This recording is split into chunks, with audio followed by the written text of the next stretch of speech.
자, 자녀를 위한 기도 내용이죠. 19절에서 20절. 아브라함의 아들 이삭의 족보는 이러하니라. 아브라함이 이삭을 낳았고 이삭은 40세에 리브가를 맞이하여 아내를 삼았으니 리브가는 바단 아람의 아람 족속 중 부두엘의 딸이요 아람 족속 중 라반의 누이였더라. 그두라의 아들 이스마엘, 사라의 아들이 아니라 하갈의 아들. 족보가 24장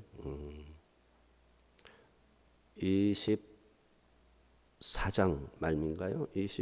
25장 25장 앞에, 오늘 본문 앞에 기록이 돼 있었죠. 그 다음에 자, 그래서 이 톨레도트 창세기의 핵심 구조입니다. 25장의 이스마엘 족보에 이어서 이제 뒤이어서 아브라함의 아들인 이삭의 족보를 말하겠다라는 말이 오늘 19절 이삭의 족보 이러하니라 했죠. 자, 이삭의 족보를 말하는데 이삭의 족보를 뭐라고 그랬냐면은 아브라함의 아들 이삭의 족보 제목을 붙였죠. 아브라함의 아들 이삭의 족보.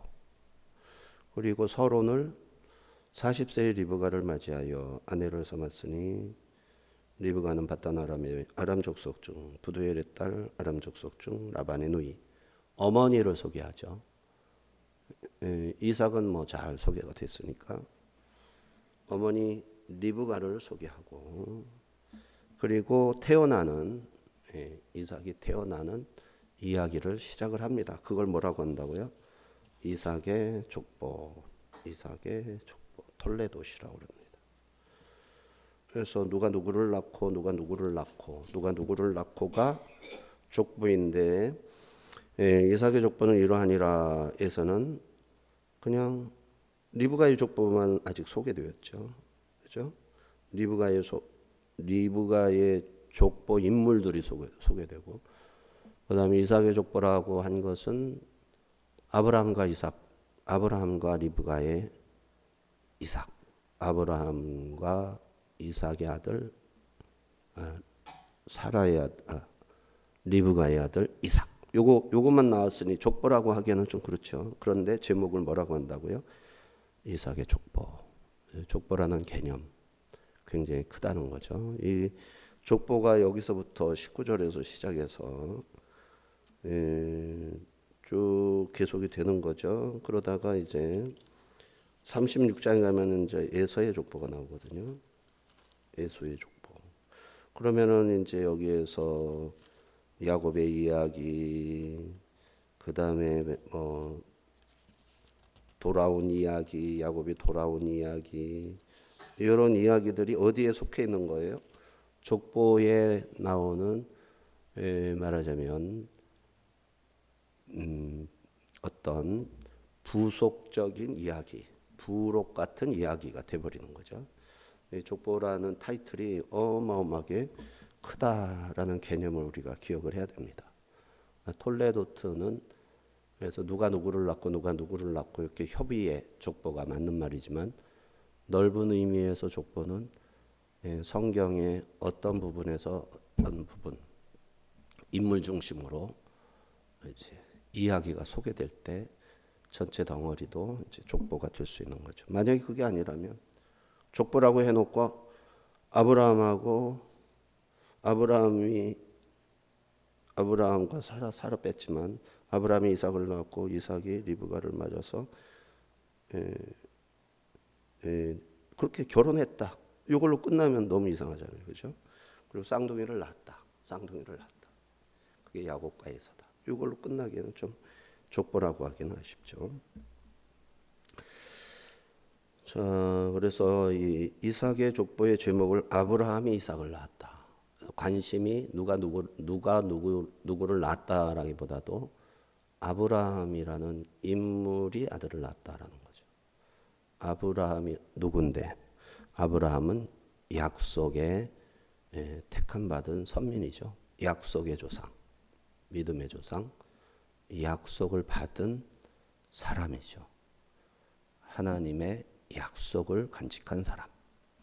그래서 하나님의 약속이 아브라함에게서 이삭으로 넘어갔고, 이삭에게서 왜 예서로 안 넘어가고 야곱으로 넘어갔는가 라는 이야기고, 야곱에게서 12아들이 있는데 그 중에서 왕은 유다가 가져가고, 제사장권은 레위가 가져가고, 선지자적인 것은 이제 요셉 지파가 가져가고, 이런 어떤 그런 하나님의 장자권이라고 했을 때, 장자권에 포함되어 있는 몇 가지의 권리가 누구에게서 누구에게로 흘러가고, 누구에게서 누구에게로 나누어서 또 흘러가고, 이런 것이 톨레도시다. 큰 의미의 톨레도시다. 다시 말해서 토라, 모세오경의 중요한 관심이 거기에 있다라는 거죠. 또 약속의 자손이라고 할 때, 약속을 받은 사람이라고 할 때 그 약속을 뭘로 받는가? 복이잖아요. 세 가지 복이죠.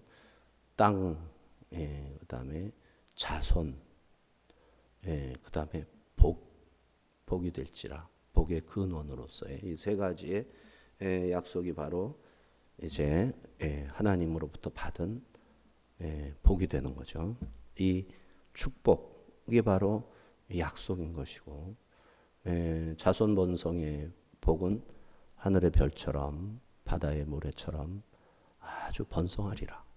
자손이 번성하리라. 그래서 뭐가 중요하겠어요? 결혼 이야기가 중요하다. 결혼을 해서 그 결혼을 통해 가지고 많은 자손을 낳는다. 그래서 결혼을 왜 해야 되느냐? 번성하기 위해서 결혼을 해야 된다. 그런데 그 번성이라는 게 무슨 번성이냐? 약속 있는 사람의 번성이다. 약속 있는 자손들의 번성을 위해서 반드시 결혼해야 되는데, 약속이 있는 자손으로 번성시키기 위해서 믿는 사람, 약속을 받은 사람을 어렵게 찾아왔다. 이게 24장이었죠. 엘리에셀이 바단 아람 메소포타미아까지 가서 리브가를 데려왔잖아요. 24장이었죠. 이런 내용들이 이제 창세기의 중요한 주제임을 알 수 있어요. 그래서 우리가 살아갈 때 결혼이라는 것을 이걸 떠나서 살아가면 안 되죠. 결혼이라는 것을 생각할 때 아브라함과 하와를 결혼시킨 하나님의 뜻. 둘이 한 몸을 이룰지라. 부모를 떠나서 결혼해서 한 몸을 이루어라. 그죠? 그리고 자녀를 낳아서 땅에 충만하라. 번성하라. 이것이 가정 명령이죠. 결혼 명령. 가정을 세운 목적이 바로 이 자손 번성을 위해서 결혼을 명하고 있음을 알아야 됩니다. 믿는 사람들이 내 결혼을 위해서 기도할 때 이 하나님의 결혼 제도, 하나님이 지으신 결혼 제도에 충실한 수행자, 하나님의 명령을 철저하게 지키는 수행자가 된다. 이것을 놓고 기도한다. 이런 기도하고 결혼하는 가정이 몇이나 되겠어요? 몇 없어요. 얼마 되지 않아요. 그냥 아름다운 사랑의 이야기들을 꿈꾸고 행복한 가정, 안정된 가정, 이거를 꿈꾸고 기도하고 믿는 사람조차도 그렇게 가정을 상상하면서 결혼을 계획하잖아요. 하나님이 무슨 복을 주겠어요? 그게 앞뒤가 안 맞는 거잖아요. 그러니까 어떤 사람이 복을 받느냐, 그런 기도를 하고 결혼하는 사람을 복 주시는 거예요. 이거를 깨닫는 사람이 진짜 성경을 아는 사람이고, 진짜 복이 뭔지 아는 사람이고, 하나님의 뜻이 뭔지를 아는 사람인 거예요. 우리가 결혼해서 믿음의 자녀가, 믿는 사람끼리 결혼해서 자녀를 많이 낳아서 하나님께 복종하는 사람이 이 세상에 가득 차게 하는 거. 이것 때문에 하나님이 그렇게 이 책도 기록한 것이고 제도도 시스템도 다 만들어 놓은 건데 관심이 없단 말이에요. 사람이. 너무 웃기는 거죠. 예. 하나님의 계획과 하나님의 생각에는 관심이 없고 그죠? 이 땅에서 그냥 잘 살아보겠다고 그냥 바둥거리는 게 얼마나 이게 허망한 거냐고요. 허망이. 어쩌다가 그렇게 됐을까요? 성경을 안 보니까 그렇게 되는 거죠. 성경을 안 보고 성경에 하나님이 내가 믿는 하나님이라는 생각이 없는 거예요. 그냥 어떤 신인 거예요. 불교는 아니다. 부처는 아니다. 이슬람은 아니다. 미신은 아니다. 나는 하나님을 믿는다. 근데 그 하나님이 어떻게 누군데 하면은 할 말이 별로 없는 거예요. 이 세상 창조하고 예? 나를 지으시고 이 정도는 아는 거예요. 그런데 그 하나님이 왜 성경을 주셨을까? 성경에 무엇을 알라고 기록을 해놓으셨을까? 네, 하나님의 디테일함은 성경에 다 나오는데 내가 눈으로 본 것에서 귀납법적으로 추론하여 하나님을 아는 지식을 내 속에다가 내가 창작해서 만들어가는 거예요. 꼴값을 떠는 거죠, 한마디로. 그러면서 말 잘하면 잘 믿는다고 생각을 하는 거예요. 전혀 하나님하고 관계없어요. 성경을 많이 읽어야 돼요. 그리고 이 성경을 지식으로 알려는 것보다도 성경하고 내가 많이 붙어 있어야 돼요. 생각이 묶여 있어야 돼요. 끈으로 묶여 있어야 돼요. 성경 공부에서 지식을 얻는 게 아니라 성경의 말씀과 내가 온라인 상태로 최대한 깊은 관계를 갖는 거예요. 그거를 누가 연결시켜 주냐면 성령님이 하시는 거예요. 성경을 많이 외우고 알고 시험 쳐서 높은 점수 받고 웃기는 거예요. 성경 말씀을 세상의 지식과 대등하게 보고 있는 아주 허망한 신앙을 가지고 있는 사람인 거예요. 너무너무 허망한 사람인 거예요. 그 좋은 머리, 그 좋은 지식을 가지고 하나님을 오해하는 거예요. 그래 진짜 지혜로운 사람은 암기력이 좋은 사람이 아닌 거예요. 이걸 알고 하나님의 말씀을 항상 붙들고 다니는 사람. 늘 하나님의 말씀을 붙들고 틈나는 대로 읽는 사람. 하루 24시간이라도 읽고 싶어 하는 사람. 잠시라도 눈을 떼기 싫어하는 사람. 이런 사람이 신앙으로 너무너무 지혜로운 사람인 거예요. 우리가 뭐가 그렇게 똑똑하고 뭐가 그렇게 지혜로워서 문제를 잘 해결하고 그죠? 많은 사람보다 우수하고 뛰어나고 그 뭐가 대단한 겁니까? 도토리 키재기지. 아주 하나님하고 밀착된 마음과 생각을 가지고 주님의 뜻을 귀를 열고 들어서 말씀, 기록된 말씀을 따라서 하나님의 뜻이 깨닫게 되면 순종하는 사람. 순종의 결단을 몸으로 실천하는 이 사람이 영적 거장인 거예요. 이게 없으면 그냥 허망한 거예요. 허망한 거예요. 귀납법적으로 아는 지식을 가지고 자기가 여기에다 잔뜩 집어넣어 놓고 그게 하나님이고 그게 믿음이라고 생각하는 사람인 거예요. 얼마나 허망하냐고. 그게. 허망하잖아. 내가 만들었어. 기독교를 내가 만들었어.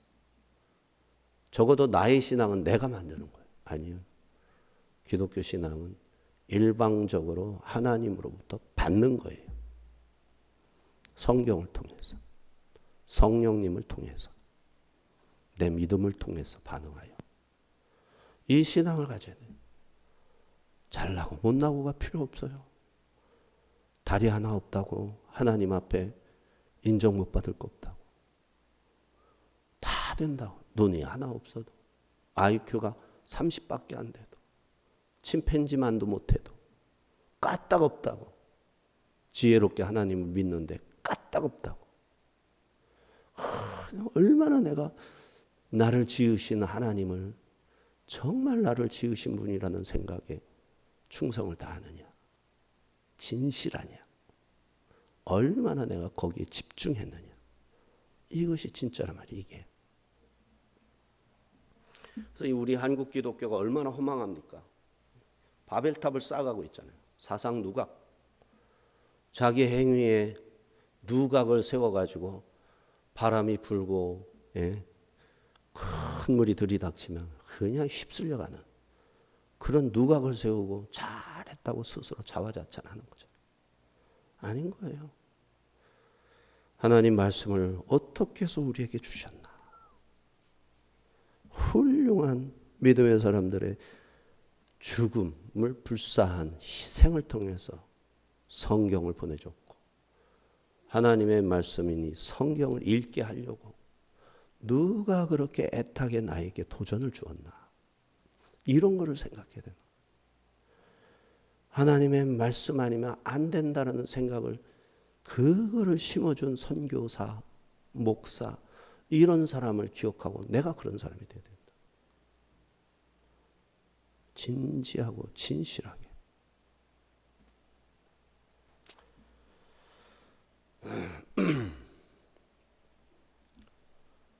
자, 21절에서 23절. 이삭이 그의 아내가 임신하지 못함으로 그를 위하여 여호와께 간구하매 여호와께서 그의 간구를 들으셨으므로 그의 아내 리브가가 임신하였더니 그의 아들들이 그의 태 속에서 서로 싸우는지라 그가 이르되 이럴 경우에는 내가 어찌할꼬 하고 가서 여호와께 묻자온대.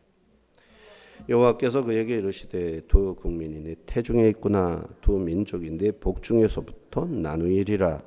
이 족속이 저 족속보다 강하겠고 큰 자가 어린 자를 섬기리라 하셨더라. 자, 60살에 40살에 결혼했는데 애를 낳아야 될 거 아니에요. 리브가가 왜 엘레에셀을 따라서 800km를 낙타에 올라타 가지고 위험을 무릅쓰고 브엘라헤로이의 이삭을 만나 가지고 결혼까지 했겠어요. 아브라함을 기억하는 거잖아요. 아브라함. 그리고 아브라함을 어떻게 기억했는지 부두엘하고 라반의 축복기도 속에 다 들어있잖아요. 리브가의 엄마하고 라반이 리브가를 보내면서 내 딸, 내 동생아, 너는 천만인의 어미가 될지어다. 그런데 이제 이 라반이나 리브가의 어머니, 그러니까 사라의 뭐 이렇게 이종 사촌이 되나 이렇게 되는 이분들은 어떻게 되는 거죠? 천만인의 어머니가 될 때 자손을 많이 낳아가지고 세상의 강대한 민족 힘을 응축해가지고 주변을 장악하고 정복해서 큰 나라를 이루어가는 그 사람들을 뛰어넘는 민족을 네가 가서 만들어라. 이렇게 생각을 한 거잖아요. 그런데 이거는 아직은 없는 게 뭐예요? 약속을 가지고 있는 민족의 어머니로 천만인의 어머니가 되라. 여기까지 가야 되잖아. 그것까지 됐으면 아브라함 따라서 다 왔겠지. 하나님이 복을 주셔서 아주 엄청난 민족이 될 것이다 라는 생각에 갈대아 우르에서 하란까지는 왔지만 하란까지 온 아브라함은 거기에서 멈추지 않고 또 가버렸다. 근데 나갈 때 안 따라갔다. 롯하고 아브라함만 갔다. 무슨 차이요? 그 차이를 알아야 돼. 여기까지 올 때는 하나님은 우리의 창조주, 일반 은총이죠. 모든 것이 능하신 하나님, 능치 못할 일이 없으신 하나님. 이렇게 알고 온 거예요. 근데 아브라함은 그게 아닌 거죠. 거기에서 능치 못하실 그 하나님이 자신의 통치에 순종하는 믿음의 자손, 약속 있는 백성을 원하신다. 그래서 여기에서 섞여서 살면 믿음을 다 잃어버리고 하나님의 뜻대로 사는 사람을 준비할 수가 없다. 그래서 충분히 훈련되어지고 준비하여서 하나님의 속도로 천천히 하나님의 템포로 만들어지는 민족을 만들어야 된다. 이게 아브라함의 소명이란 말이에요. 덮어놓고 씨를 뿌려가지고 많이 만들어내는 거. 결혼 많이 하면 되는 거죠. 결혼 많이 하면 된다. 많은 여자를 거느리면 된다. 정력 왕이 되면 된다. 반난 없이 그냥 자녀를 낳는 거죠. 1년에 그냥 막 몇십 명, 몇백 명씩 낳는 거죠. 한 10년 나면은 몇천 명 만들어내는 거지. 이거는 이제 이 라반, 그 다음에 리브가의 어머니 부두엘, 나홀의 생각이었죠. 아브라함은 그게 아니에요. 그렇게 많은 여자가 있어도 하나님께 소명을 받은 한 여자를 통해서 낳은 아들들, 그죠? 아들들인데 아들들 했더니만 많이 생겼잖아요. 이스마엘도 생기고 그두라의 자녀들도 생기고. 근데 하나님은 그게 아니라 이삭을 통해서 하나님의 템포인 거예요.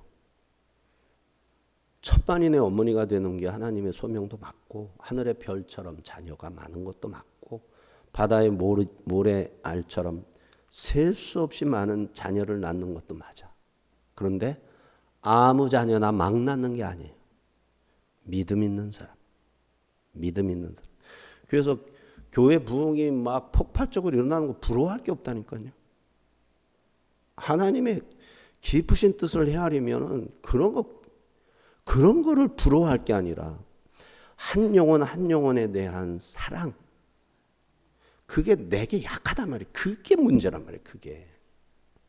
하나님이 약속 있는 자녀에 대한 그 애정과 그 갈구가 얼마나 간절한지를 내가 그거를 깨닫고 그런 사람을 전도해서 늘려내는 거죠.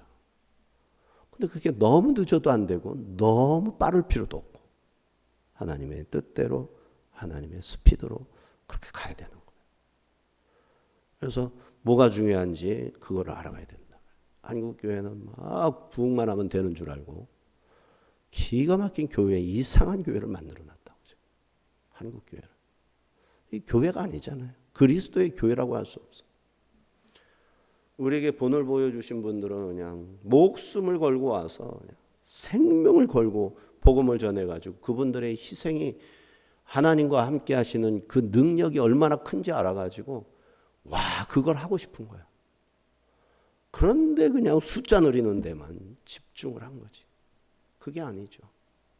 두렵고 떨리는 말 초대교회에서 세례 한 번 주려면 3년 4년씩 교육하고 진짠지 가짠지 신앙 고백의 진정성 여부를 따지고 또 따진 다음에 그 다음에 세례를 주고 안 그러면 그냥 모가지가 날아가니까 그렇게까지 중요하게 여겼던 것들을 다 내던져 버렸어요. 꽁 잡는 게 매라고. 전도 많이 하면 그냥 무조건 잘한다고 그래요. 이 폐단에서 빨리 벗어나야 되는 게 한국교회. 지금 믿는 사람들을 그렇게 집중 훈련을 해가지고 진실한 성도들을 만들려고 애쓴다면 하나님이 왜 한국교회를 안 지켜주고 이 나라 대한민국을 왜 안 지켜주겠어요? 그럴 의지가 없어요. 그럴 의지가 없어. 성도도 목회자도. 그냥 돈 그냥 빚을 내가지고 수십억씩 들여가지고 교회 세우고 그 빚 갚는데 한 사람이라도 더 와서 빚 갚는데 돈 내주기만 바라는 거야 이게. 이게 교회냐고 이게. 아니잖아요 그거. 가슴에다 손을 얹어놓고 생각하면. 근데 그게 누가 맞다고 생각하냐고. 믿는 사람들이 다 맞다고 생각. 아니라고 해야 되는데 다 맞다고 그러는 거예요. 성경을 안 읽으니까. 성경을 안 읽으니까. 뭐가 맞는지 틀리는지 관심도 없어요. 모두가 가면 나도 그거 따라가면 된다는 거지.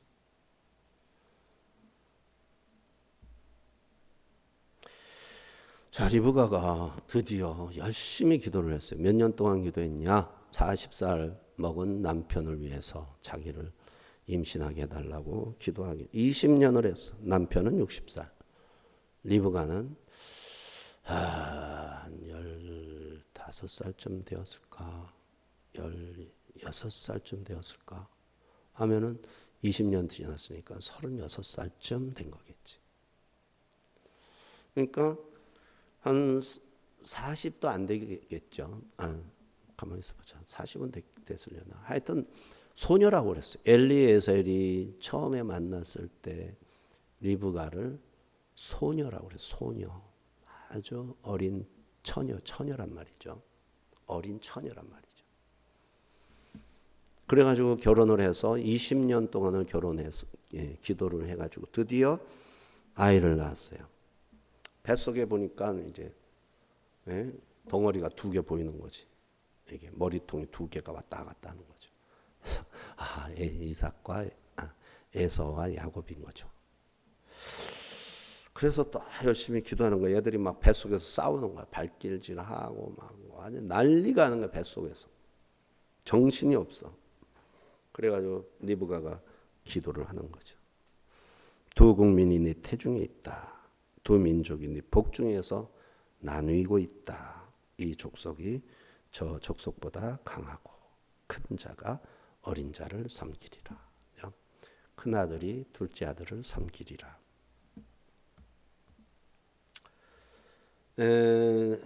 두 아이가 장차 이스라엘 민족이 되고 에돔 민족이 될 거예요. 이스라엘 민족은 이제 아브라함의 믿음에 히브리서에 아브라함의 믿음을 따라서 예수님을 믿게 된 모든 사람도 이제 약속의 야곱을 따르는 민족이 되는 거죠. 그래서 큰 민족이 되는 거예요. 기독교가 더 큰 민족이 되는 거예요. 기독교가 20한 2억 정도라고 그랬었던가. 그리고 이슬람, 에서와 이슬람 합쳐서 에서와 이스마엘을 합쳐서 이제 이슬람이 한 17억 이렇게 얘기했던 것 같은데 정확하지 않아요. 하여튼 기독교가 더 큰 형님인 거죠. 지금 누가 형님 노릇하고 있습니까? 개신교, 트럼프가 형님이지. 이란 하메인인가 누가 형님이 아니지. 까불다가 콘코 다치고 있잖아요. 이렇게 되는 거예요. 하나님의 말씀하신 대로. 자, 앞으로 있을 일에 대한 하나님의 예고, 평안의 말씀이 아니죠. 전쟁을 예고하고 있어요. 지금 전쟁 중에 있어요. 그래서 두 아들이 서로 경쟁하다가 각각 다른 길을 갈 텐데 형제 애로 서로 화해하려는 노력도 물론 있었죠. 33장에서 갈르옒 여갈사하두다 해가지고 거기에서 막 맹세를 하고 서로 다투지 말자 이런 일도 있었고, 그 다음에 브니엘에서 통과한 다음에 에서를 만나고 형과 부둥켜 안고 또 이렇게 이야기를 하는 중에 화해를 하고, 그런데 어느 정도 화해가 진행되다가 다시 헤어지고, 다시 그 헤어지는 그 기간이 또 그냥 수십 년이 또 가버리고 이렇게 되잖아요. 안타깝고, 어머니 리브가로서는 어머니 리브가가 천만인의 어미가 되리라 할 때는 자기가 알을 엄청 많이 낳을 줄 안 거죠. 엄마하고 오빠가 너는 천만인의 어머니가 될지어다 하고 기도해주고 이제 시집을 보냈단 말이에요. 자식을 그냥 어마어마하게 낳을 줄 알았어. 몇 명 낳았다고요? 딱 둘이 다야. 동생도 더 없어. 이게 리브가도 이제 막 이게 얼마나 힘들겠어요. 많이 낳아야 되는데. 근데 이 둘이 또 이게 싸우고 앉았네. 서로가 형 노릇하겠다고 장자권 싸우고 있네. 리브가는 이게 너무너무 골치 아픈 거야. 근데 이삭은 참 믿음이 좋아서 그런지 태평스러워. 아무 걱정을 안 해. 염려는 하더라도. 싸우고 막 또 이제 에서는 나가서 그냥 믿지 않는 여자를 데리고 와서 막 옆에다 텐트 치고는 신방을 차리고 같이 살지를 않나. 머리가 아프구나 이러지. 근데 리브가는 천만인의 어머니인데 리브가는 이제 아브라함의 약속 있는 자녀의 천만인의 어머니가 돼야 된다는 생각으로 점점 바뀌어가고 있는 거예요. 근데 그 갈등이 극심할 때 겪은 리브가의 그 고독, 외로움, 슬픔, 이거는 기가 막힌 거예요. 에서로부터, 아들로부터 몸을 두려워서 피해야 돼. 에서가 어머니한테 해코지 할까봐 피해야 돼. 야, 수일만 갔다 오너라 하고 야곱을 자기 친정으로 보냈는데 이 야곱이 오지도 않는다고, 돌아오지를 않아. 20년 동안 안 돌아와. 얼마나 기가 막혀요. 이야, 20년을 못 봐요. 그러면 리브가가 나이가 몇 살이겠냐요? 몇 살이겠어요? 그때 갈 때가 60살쯤에 갔죠. 아마 80, 67세, 8세쯤 됐을까. 하여튼 이 야곱이 갔다 올 때가 103살인가 4살인가 그렇게 계산했던 기억이 나는데, 그때쯤 돌아와 보니 누가 있어요? 없어? 어머니가 없잖아요. 어머니가 드보라 어머니의 유모를 보냈어요. 그러면 어머니 유모 몇 살이겠어요? 이 15살에 시집 와서 35살에 야곱과 에서를 낳는데, 에서가 100살이면은 135살쯤 돼 있어야 되잖아요. 근데 유모는 살았는데, 유모는 살다가 와서 중간에 돌아가셨거든요. 가나안 땅에 돌아와서. 가나안 땅에 와서 돌아가셨는데 정작 리브가는 벌써 죽었네. 135살 전에 죽었네. 이제 끔찍한 고독사를 했어요. 고독한 가운데, 슬픔 가운데 운명을 한 것으로 보인다. 성경에 안 나와요. 리브가의 죽음에 침묵을 해요. 왜 침묵을 했을까? 그녀의 아픔과 슬픔을 성경의 저자가 너무너무 안타까워한 거겠지. 신앙에서 참된 믿음을 가지고 있으면서도 그 역사의 흐름의 줄기는 결국은 야곱을 통해서 12아들을 통해서 이렇게 흘러가는 거기 때문에, 그 배후에서 기도하는 사람들이 눈물로 기도해도 야곱이 이게 훈련이 덜 됐고 이삭이 훈련이 덜 됐으면, 사라가 아무리 기도를 많이 해도 아브라함이 훈련이 덜 됐으면, 이게 그 고통을 누가 감당해야 되냐? 사라가 감당해야 되고 리브가가 감당해야 되고, 이런 게 있는 거예요. 그래서 그 데미지가 있는 거예요. 데미지가 엄청난 데미지가. 그거를 감당하다가 소리 없이 사라진 인물이 리브가라는 거죠. 참. 그래서 이 리브가의 그 아픔에 대해서는 이삭이 기가 막히죠. 이삭은 성경의 인물 중에서 한 여자만 데리고 살았던 남자가 몇 없거든요. 아담은 그렇게 했을라나? 노아는 그렇게 했던 것 같고, 그죠? 아예 다 죽어버렸으니까, 없으니까 아주.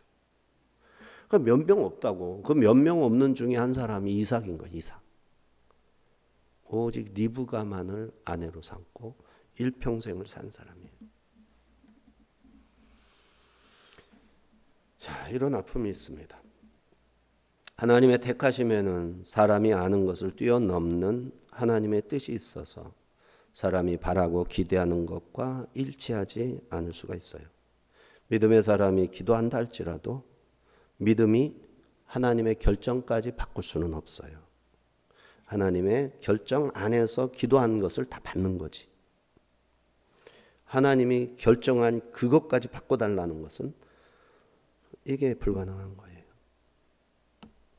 사람은 그저 하나님이 택하시고 결정해 놓으신 그것을 받아들이고 인정하고 거기에 맞춰서 스스로가 생각하도록 자신의 영적 성장을 위해서 끊임없이 기도하고 하나님의 마음을 내 마음에 장착하도록 훈련에 집중을 해야 되는 거라. 그렇게 해서 하나님을 닮은 사람 되는 것이 사람의 할 일이에요.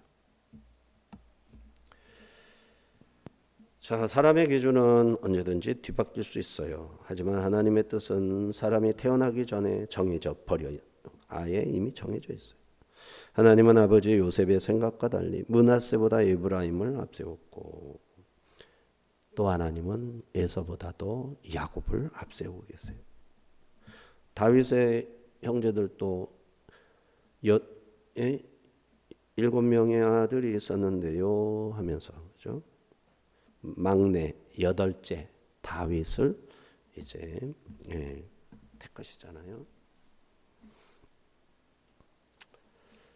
자, 24절 26절 그 해산 기한이 찬즉 태에 쌍둥이가 있었는데 먼저 나온 자는 붉고 전신이 털옷 같아서 이름을 예서라 하였고, 후에 나온 아우는 손으로 예서의 발꿈치를 잡았으므로 그 이름을 야곱이라 하였으며, 리브가가 그들을 낳을 때에 이삭이 60세였더라. 드디어 하여튼 기가 막힌 쌍둥이를 낳았어요. 앞에 나온 게 그냥 어떻게 그렇게 어린 녀석이 그냥 복실복실이 짐승같이 털까지 나가지고 원숭이가 나온 거 아니야.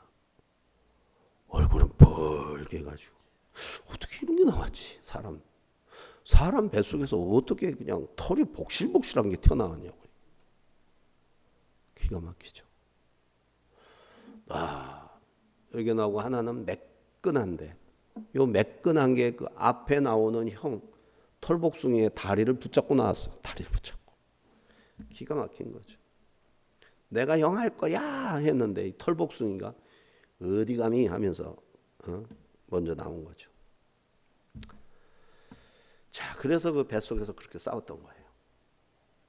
에서 불따, 에돔이 되는 거죠. 불따라는 뜻에. 전신이 털옷 같다, 털이 많았다. 이게 세일. 털이 많다, 세일. 그래서 이 에서 벌건 짐승 같은 털이 많은 에서가 이제 사는 산을 세일산이다. 털이 많은 산, 털산이다. 그래서 세일산에 가서 그 산 이름을 털산이라고 해요. 그 산에 털이 많은 게 아니에요. 털 많은 사람이 가서 사니까 그 산 이름이 털복숭이가 된 거예요. 그렇죠? 이런 식인 거예요. 야곱은 발꿈치라는 뜻도 있고 뒤따르다, 추적하다의 아케브인데, 동사에는 속이다, 속이다라는 동사도 있어요. 그래서 하나님을 목적으로 쓸 때는 뒤따르며 하나님을 붙잡는 자, 하나님의 말씀을 지키는 자, 이런 뜻이 되는 거예요. 하나님을 목적으로 삼아서 야곱이라는 동사를 아케브라는 동사를 쓸 때는 하나님을 뒤쫓는 자, 하나님을 붙잡는 자, 하나님의 말씀을 지키는 자, 이런 뜻이 되는 거예요. 그런데 이제 여기에 확장이 되면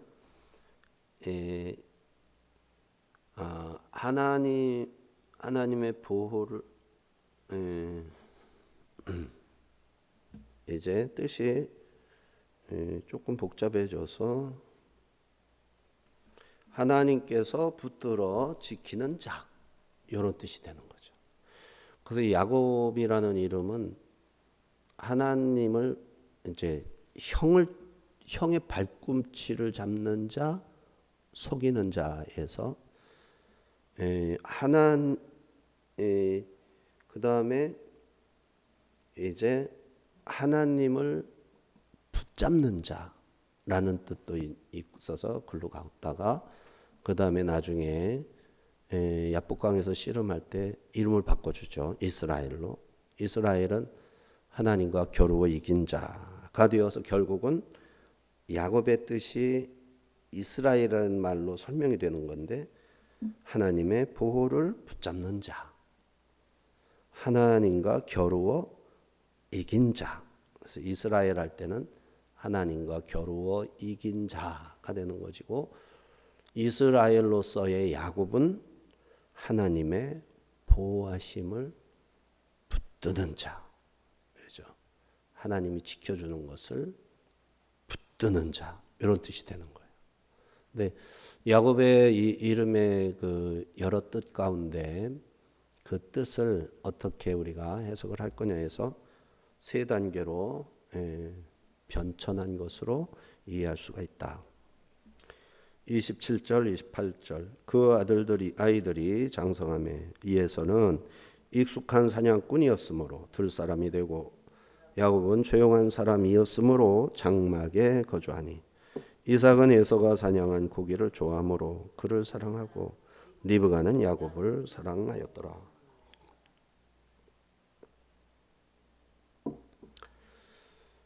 자, 장성한 모습으로 성장을 합니다.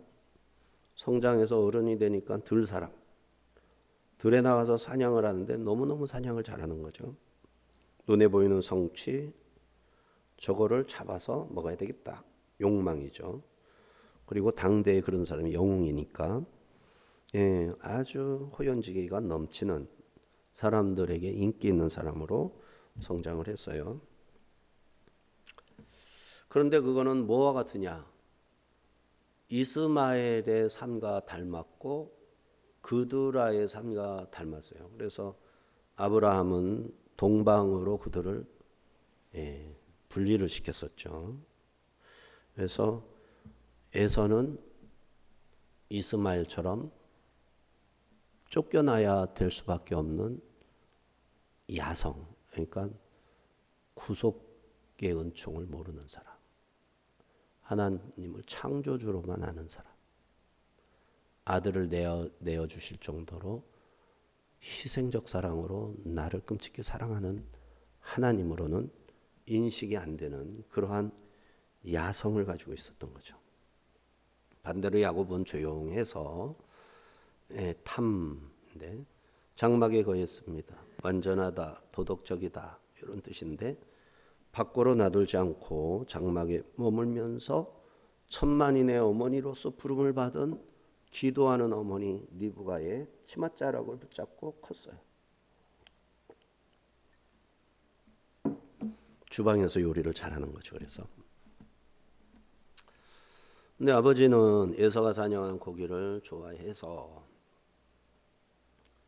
나이가 들더니 영적 통찰력보다 먹는 것을 그렇게 찾아다니는, 맛있는 거 먹으면 좋아하고 이런 쪽으로 좀 간 것 같아요. 그러나 리브가는 남편을 보면서 안타까운 거죠. 네? 안타까운 거예요. 지금 남편이 너무 그래서 이 야곱을 잘 키워가지고 자녀들을 많이 낳아서 천만인의 그야말로 아브라함에게 약속하신 바, 아브라함을 부르신 목적을 이루어 드려야 된다는 그런 마음이 이제 리브가에게 가득한데 이게 이삭은 그런 생각이 별로 없어 보이는 거죠. 그래서 리브가는 야곱을 더 끔찍히 사랑하게 되고 이삭은 이제 겉도는 예서를 바로잡아주기 위해서 예서를 신경을 많이 써준 것 같아요. 이처럼 이삭은 기도하다가 리브가를 만났던 그런 묵상하는 사람이었지만 자녀를 믿음으로 기르는 것에는 눈이 가려져 가지고 하지만 리브가는 자기의 몸 안에서 일어나는 전쟁 같은 쌍둥이의 싸움을 위해서 기도했고 하나님의 응답을 들었고 하나님의 계획이 무엇인지 항상 촉이 안테나가 서 있는 거죠. 그래서 하나님의 뜻이 무엇일까? 깨어있는 여자였던 거죠. 그래서 이 비극적인 갈등이 아주 미묘하게 형성이 되고 있는 거죠. 우리도 스스로에게 질문해 봐야 됩니다. 나는 무엇을 사랑하는가? 눈에 보이는 에서의 화려한 성취인가?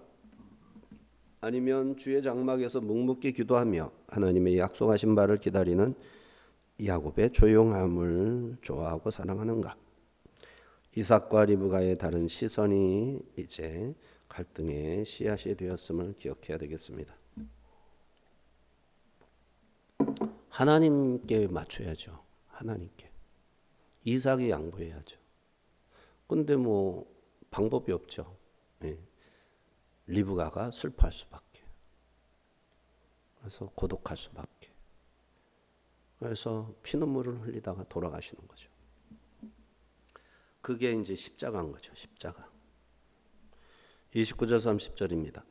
야곱이 죽을 쑤었더니 에서가 들에서 돌아와서 심히 피곤하여 야곱에게 이르되 내가 피곤하니 그 붉은 것을 내가 먹게 하라 한지라. 그러므로 이 에서의 별명은 에돔이더라.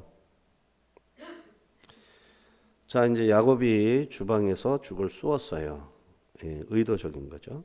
에서가 들에서 사냥하고 왔는데 허탕을 쳤는 모양이에요. 배가 너무 고픈데 냄새가 너무 그냥 고소하니까 그것 좀 줘라. 맹세해라.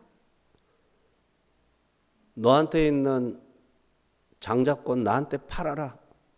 나한테 넘긴다고 맹세해라.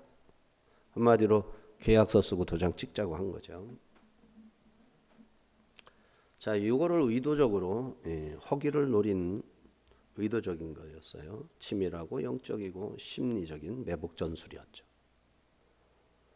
지금 한 집안에서 지금 두 아들이 다투지 않아야 되는데 다툴 수밖에 없죠. 한 사람은 영적인 천만인을 이제 번성하도록 해야 되고 그러려면 장자권을 가져가야 되고 한 사람은 그냥 그거 없이 그냥 뭐 암만 많이 나면 되지 이러고 있어. 어떻게 전쟁이 안 되겠어요? 교회도 그런 거예요. 우리 한국 교회도 다 교인이니까 가능성은 천국 가는 거죠 다. 근데 그 중에 이제 몇몇이 문제가 되기도 하겠지만 한편은 오직 진리를 위해서 십자가를 위해서 하나님이 맡기신 진짜 한국 교회를 축복하신 그 의도가 있을 거 아니에요. 그거를 위해서 어떤 희생을 치러서라도 그거를 수행해야 된다. 한쪽은 기독교 십자가 걸고 이 세상에 강력한 힘을 기르면 세상 사람들이 거의 굴복하니까 전도가 되는 거지. 뭘 그렇게 어렵게 해? 어떤 길을 갈 거예요? 둘 다 할 수는 없잖아요. 한편은 자기 갈 길을 가야 되는 거 아니에요. 어떻게 할 거냐 말이죠.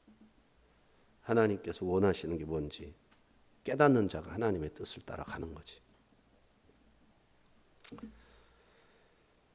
자, 그래서 장자권이라는 본질보다 허기를 채워줄 팥죽 한 그릇을 꼭 먹어야 되겠다. 내가 굶어 죽는 것보다 지금 사인 한번 하고 먹고 살아야지. 이런 생각을 하는 거죠.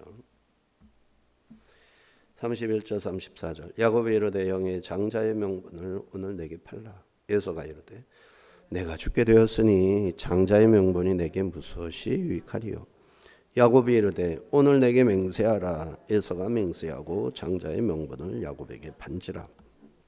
야곱이 떡과 팥죽을 에서에게 주매 에서가 먹으며 마시고 일어나 갔으니 에서가 장자의 명분을 가볍게 여김이었더라.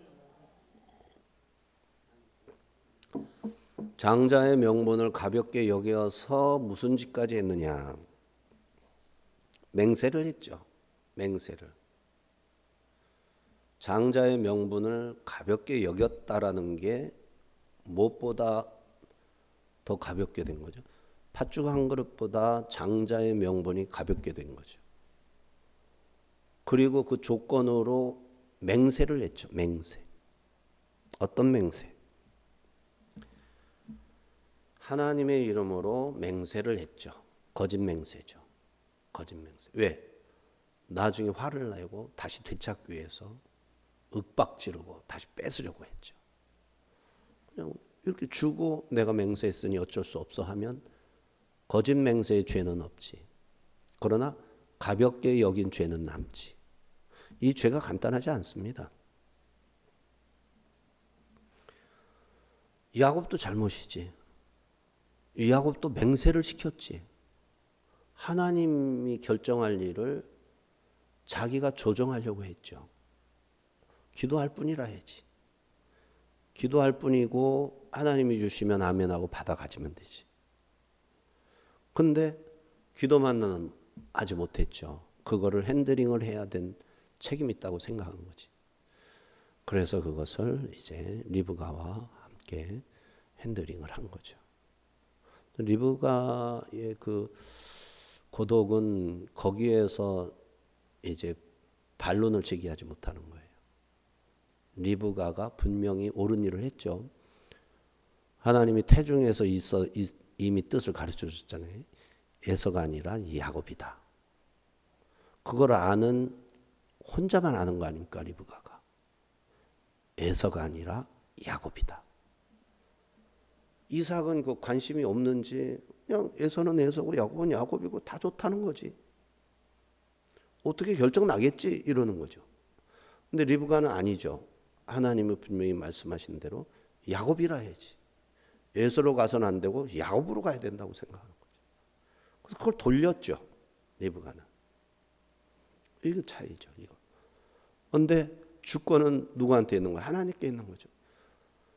아무리 무엇을 해도 야곱에게 갈 건 야곱에게 가는 거죠. 에서에게 갔다가도 돌아가겠지. 하여튼 하나님이 뭐하고 다른 겁니까? 모리아산에서 아들을 살려야만 하는 것이 부모의 입장이잖아요. 근데 아브라함은 아들을 죽였잖아요. 죽이려고 했잖아요. 하나님이 거기서 부활의 교리를 가르쳐 주셨죠. 네가 이제야 나를 사랑하는 줄을 알겠노라 하면서 여호와 이래 양이 우는 것을 발견하고 그것을 가져다가 제사를 드렸죠. 그러니까 하나님이 작정하신 일은 하나님이 행하신다고. 근데 사람이 그것을 조정하려고 했다고. 그랬더니 문제가 표면으로 드러나게 되는 거죠.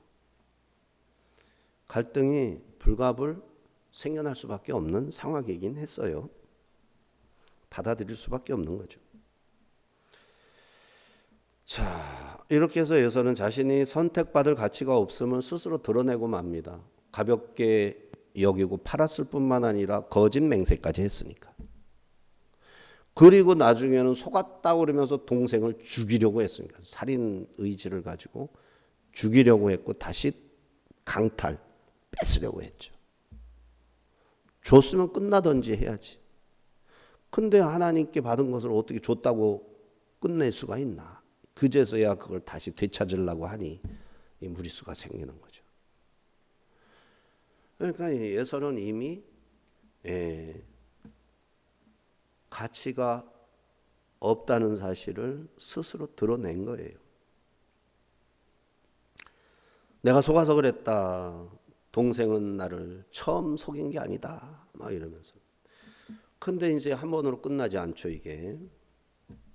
아버지 이삭이 그걸 인정을 하느냐 말이죠. 인정을 안 해.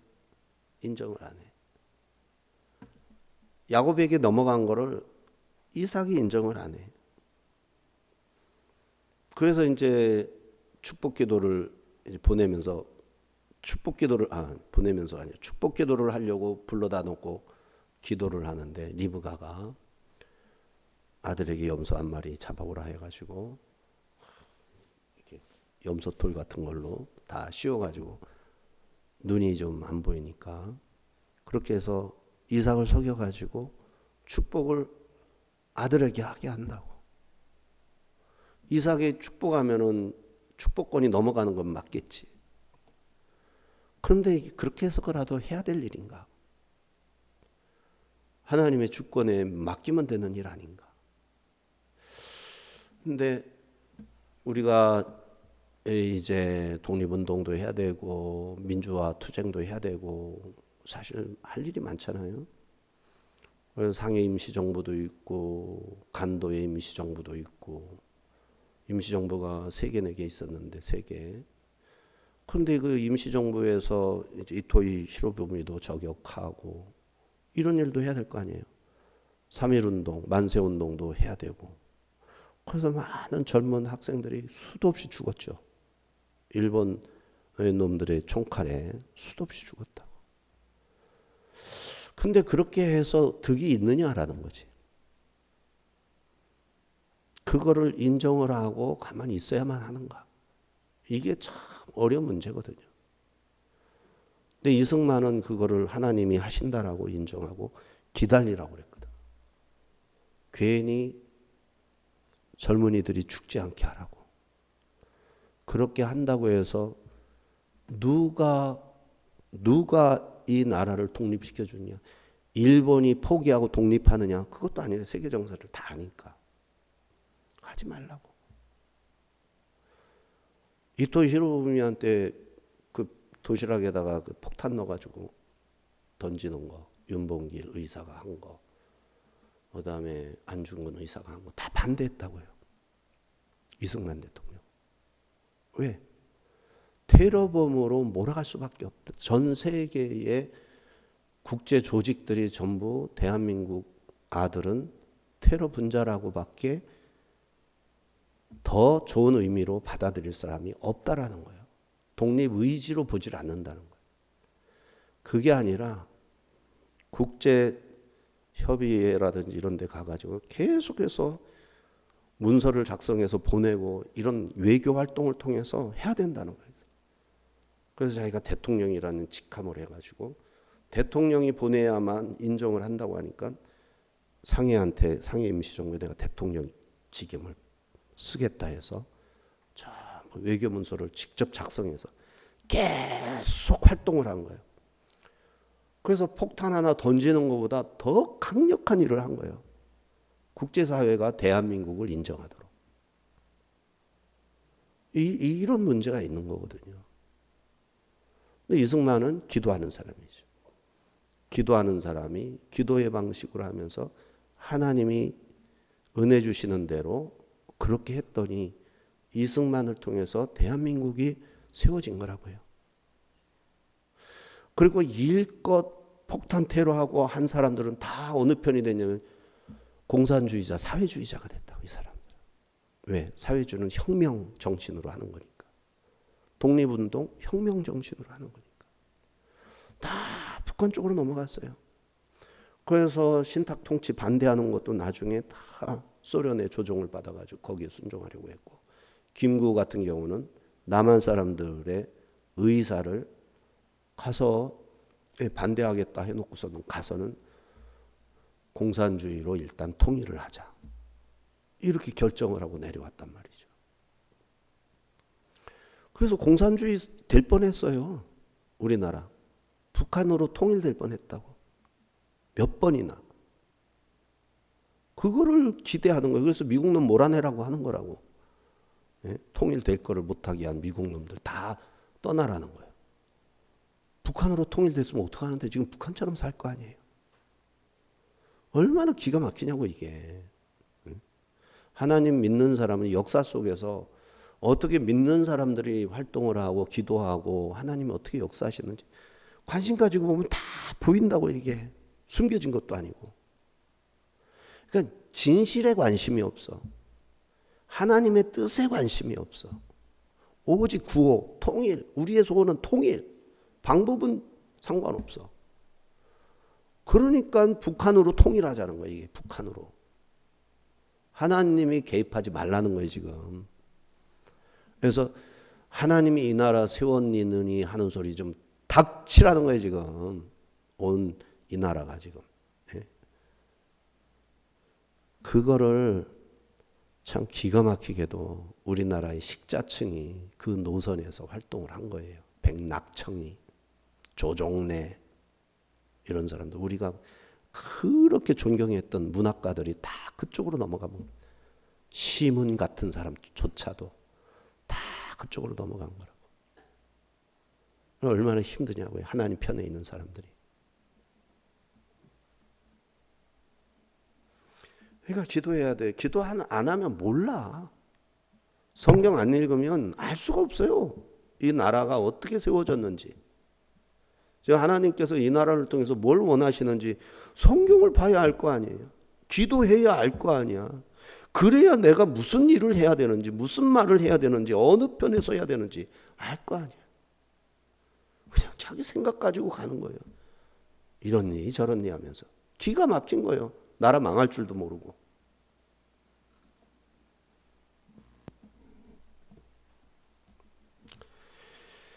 장자의 명분은 파카르, 첫열매입니다. 첫열매. 장자가 첫열매니까요. 파카르. 자, 이 장자권의 매매를 인정하는 사회는 어디에도 없어요. 팔았다고 팔리는 게 아니에요. 이 장자권은. 형이 동생한테 네가 장자해라. 그런다고 되는 게 아니에요. 아버지가 너는 안 돼. 무자격 하고 그거를 거두어서 둘째한테 넘기지 않는 한은 아버지에 의해서 장자권이 넘어가는 거지. 내가 장자라고 장자도 아니고 내가 돈 주고 형한테 샀다고 장자가 되는 것도 아니라 그런 거는 없어요.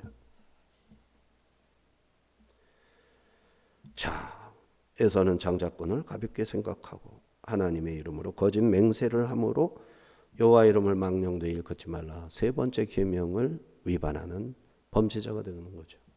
십계명은 출애굽기에 나오니까 이거보다 한참 후에 있는 일이지만 이미 십계명이 성문화돼 가지고 나오기 전에 신앙 양심으로 이미 알고 있던 내용인 거죠. 아버지 이삭이 에서에게 축복하려 할 때 야곱은 당당히 장자권이 자신에게 있다고 주장하지도 않아요. 당당하게 아버지 안 돼요. 샀어요. 형한테 산 거예요. 형 그랬어 안 그랬어? 이렇게 하지도 않아요. 그게 안 되는 줄 아니까. 비열하게 자기가 샀어도 그거는 비겁한 행위라는 걸 아니까. 하지만 속임수를 써서 예서한테 돌아갈 축복 기도를 자기가 받고 말았어요. 예서는 그것을 알고 대노해가지고 동생 야곱을 죽이려고 시도를 하죠.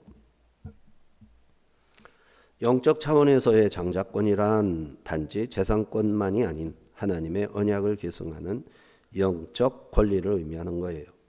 아브라함, 이삭, 야곱으로 이어지는 하나님의 선택, 그리고 예배 인도자, 예배 인도할 수 있는 권리, 제사장이죠. 제사장권, 거룩한 직분을 받는 일이 장자권이었어요. 따라서 예서가 가볍게 여겼던 것은 하나님 앞에서의 거룩한 직무인 제사장직을 가볍게 여긴 거고, 아브라함으로부터 자손 대대로 이어지는 하나님의 약속이 담겨있는 주의 말씀, 약속을 대수롭지 않게 가볍게 여겼던 거죠. 그는 가문 내에서 하나님의 통치 질서를 세우고 악으로부터 언약 공동체를 지켜내는 법적인 지위를 동생한테 뺏기는 게 응당한 그러한 행동을 했던 거예요. 뺏겨도 할 말 없는 자가 되고 만 거예요. 자, 하지만 야곱은 조용한 사람으로서 장막에서 기도하며 간절히 원하는 기도의 사람이죠. 첫째라는 타이틀을 원했던 게 아니라 하나님의 일을 대행하는 대리자가 되는 것을 원했고, 예배 인도자가 되는 것을 원했고, 왕 같은 제사장으로 부름받은 우리들이 야곱에게 있는 열정을 우리도 흠모해야 되는 거예요. 우리는 우리에게 맡겨진 영적 장자권을 예서처럼 가볍게 여기지 말고 야곱처럼 생명같이 소중히 여겨야 됩니다. 하나님의 자녀의 권세를 가졌어요.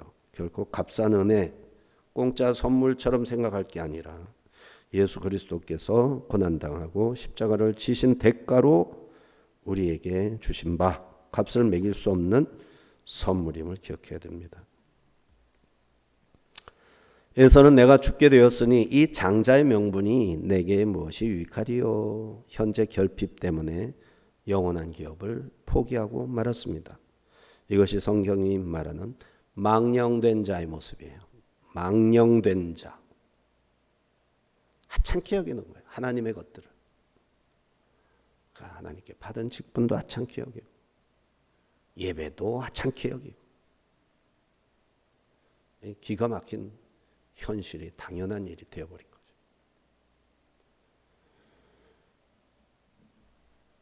반면 야곱은 비록 방법은 인간적이었어도 하나님이 주시는 복 없이는 살 수 없다 하는 절박한 자존감이었죠. 우리에게도 물으십니다. 너는 세상의 화려한 사냥꾼인 에서가 부럽냐? 아니면 장막에서 나를 기다리며 기도하는 야곱의 삶을 선택하겠느냐? 우리가 이미 받은 바 하나님의 자녀의 권세는 예수 그리스도의 피값으로 얻어진 고귀한 것입니다.